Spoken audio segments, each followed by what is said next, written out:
the formal education system was not really a good fit for you. I feel the same, and I know a lot of other people feel the same, especially when we start talking about college. Yeah. But I think even at a young age, especially now, I think it was less so when we were going through. But now everything's about the test, right? And it's not really about real life, and people aren't really being prepared. What was your alternative, right? I mean, obviously you still had to go through it. Where did you get that outlet that you needed to move forward? I think it was just through life experience and work, curiosity, Yeah. and that's something that I developed very young, and it still is very predominant today. Is understanding the mechanics behind the machines and the pieces that move in life that make things work versus the one opinion or the one metric or the one thing that we need to work and emphasize on today. It's just a cross divide of opinion. And like you said, and I agree, we've seemed to have found ourselves as an academic society moving into a direction of, well, what does the overall say? Maybe it's produced by an algorithm, maybe it's some study out there, maybe it's who knows what it is, right? But the thing is a lot of the value is taken out of that. And being a father, for me, I'm experiencing that now with my daughter in first grade. Yep. And even in the 2 years or 2.5 years, I guess you would say, prior to this, we've been dealing with this where, they won't obviously outright come out and say it, but you kind of get that sense in the public school system that, it's, well, what is the state standard? Right. What are the standards? And so, I'm running into educators not just within her school, but just talking in general where they have an idea of where they would like to go or how they would like to teach, but they're really restricted. And the problem is what they're doing works because they can conform very easily and adapt to what the standards may be for the state, but it still lacks that creativity. So when we go back to like my childhood of when I was in school, there was a shift, unfortunately. I don't think that school forever was like not my jam. No. Right? Yeah. But there was a point where it turned, and it could have been when I went, because I started school in the Puget School District, and then I moved over into the Bethel School District. And I'm not saying like one is better than the other by any means, because I made it, right? But the thing is the styles were a little bit different, but then you look at the other things that were going on in that time that I've really reflected on. And I'm not bitter about it, but I think about how that's changed, and not so much of digging against the grain to get back to that, but where do we need to shift in the future to try to find that same type of mentality to teach our kids? Well, and there's also a big issue. I think and there are a lot of issues, I think, but one of the biggest ones is the whole education system is still predicated on memorization. Absolutely. Right? And that's kind of an issue because memorization is not what education takes anymore. We have information at our fingertips like we've never had before. Absolutely. Right? And so that's, when you have a systemic problem in an organization or an idea like education, I think this needs to start from the very top, and it needs to start from the deep core. Like I feel like we need to treat education like a startup. Absolutely. Right? And the beauty is you can keep looking at that. So when I look at the shift with my education of where it went in a different direction, is the comparables were when I was in elementary school, right? And maybe it was the same for you in elementary school going forward. But there was a lot of practical learning going on there. We went on field trips. Oh, yeah. Yep. We went to the Puget Fair. We went to Meeker Mansion. We went to the different museums and not only just go there, but there was that buy-in of subject matter experts or the people that were running it who had pride to come through and tell you about what they had going on there.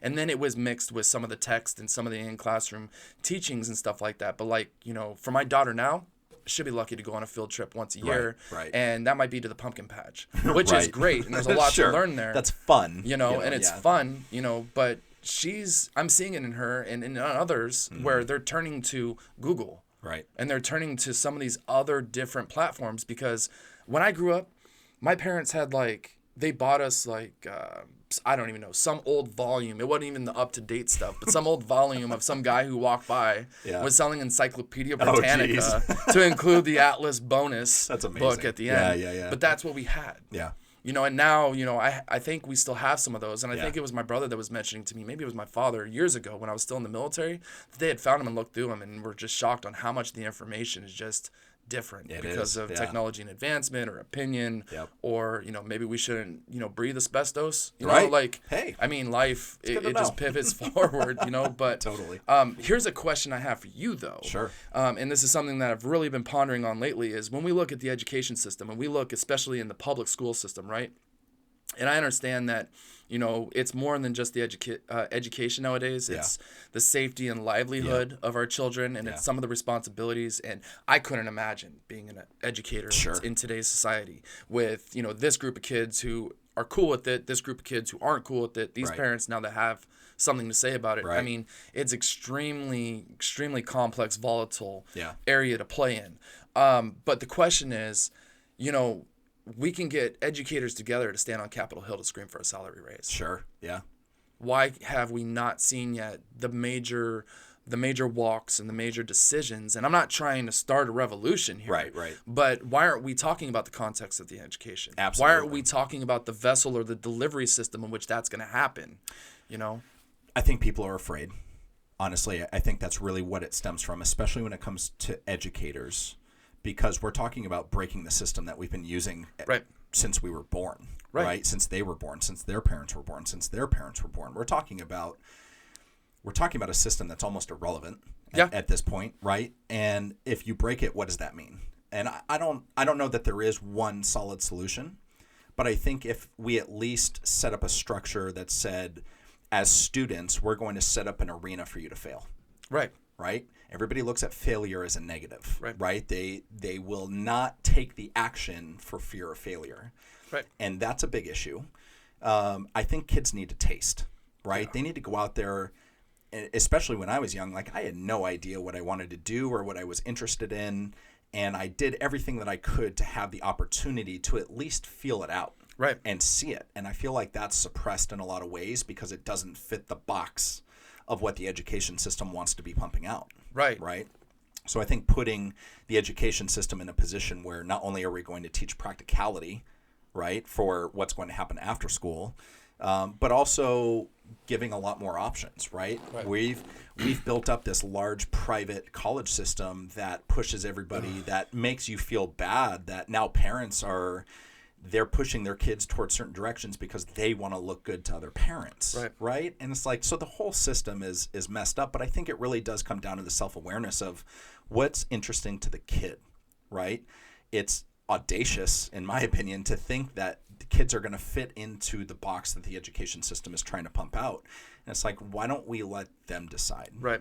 Why don't we give them the opportunity to say, you know, hey, I tried this for 90 days or I tried this for a year and it just isn't for me, and to not look at that negatively.